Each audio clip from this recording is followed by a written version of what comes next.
What does it take to kill an idea? Can you burn a thought?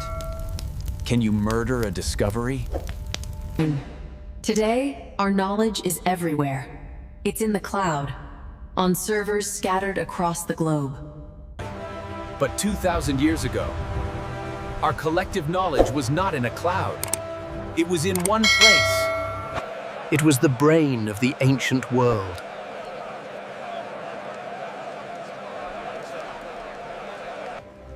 A beacon of human intellect that gathered all the known wisdom of humanity.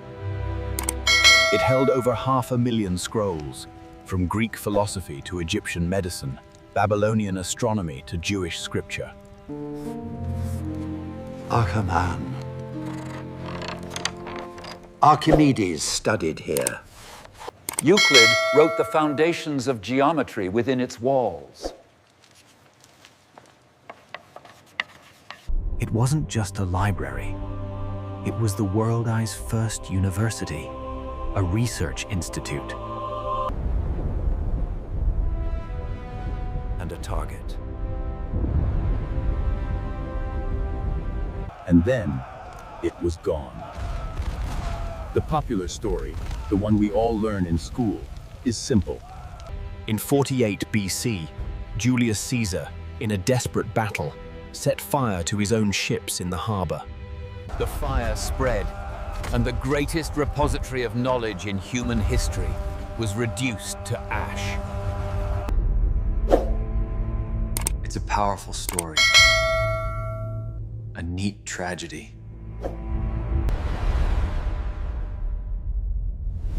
It is also a lie. The truth, the lore that was forgotten, is not a...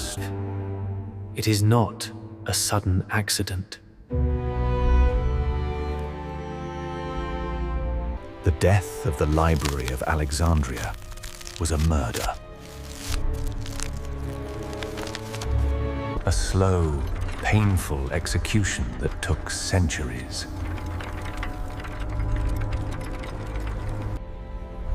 And it wasn't one man who did it. It was all of us. Let's go back to Caesar in 48 BC.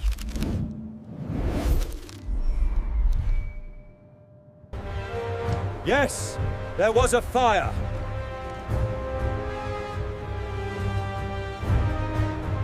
His fire was intended for the Egyptian fleet, but it did spread to the city.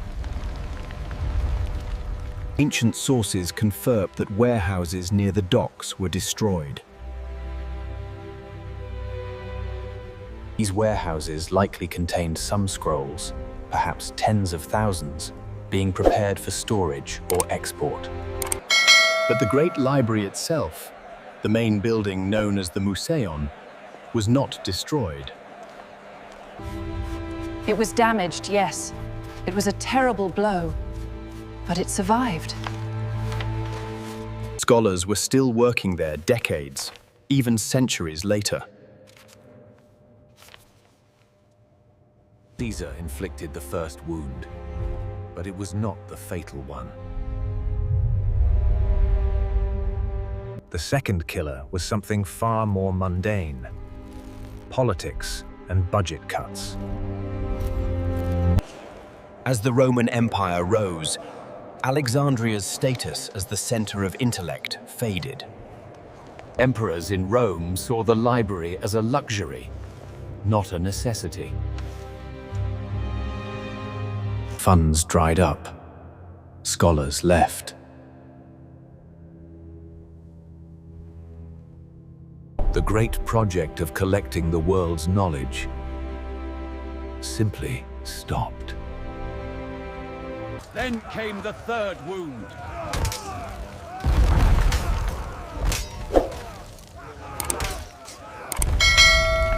In the 3rd century AD, the Emperor Aurelian, while crushing a rebellion, laid waste to the entire... This was military devastation.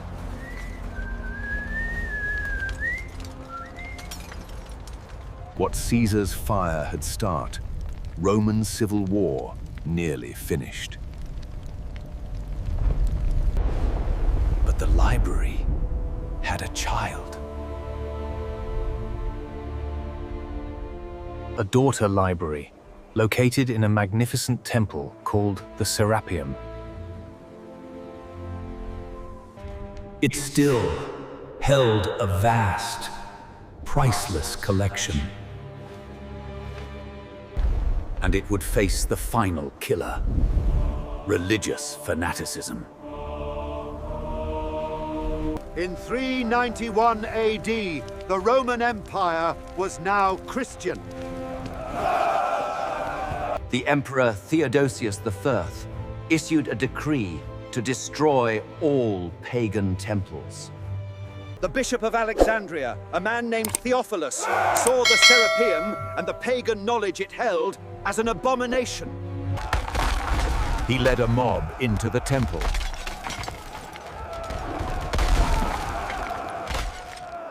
They didn't just burn the scrolls. They systematically dismantled the temple, stone by stone. This wasn't an accident of war. This was a deliberate, ideological execution. This was the true death of the Library of Alexandria. Not one fire, but 1,000.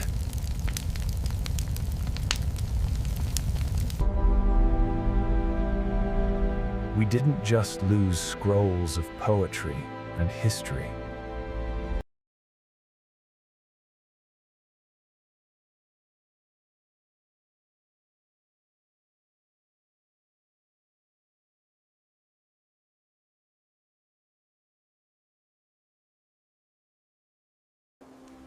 We lost the works of astronomers who knew the Earth orbited the Sun. 0.800 years before Copernicus.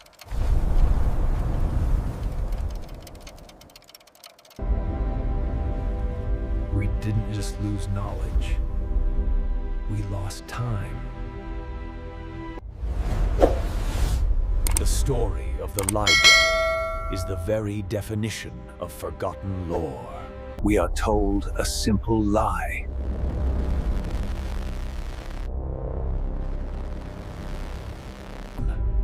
To cover a complex and terrifying truth. That knowledge is fragile.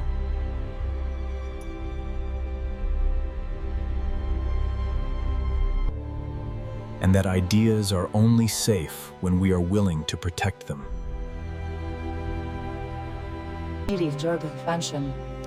We believe this fragment dates back to the 3rd dynasty. It describes a complex. The square on the hypotenuse of a right triangle is equal to the sum of the squares on the two sides. And the Word was made flesh and dwelt among us. By the stars above us, we shall chart our course. The alignment of Polaris is precise tonight. Note the dosage carefully. This particular blend of chamomile and lavender must be precise, lest it harm the patient. Historical reconstruction of an ancient hydraulic system.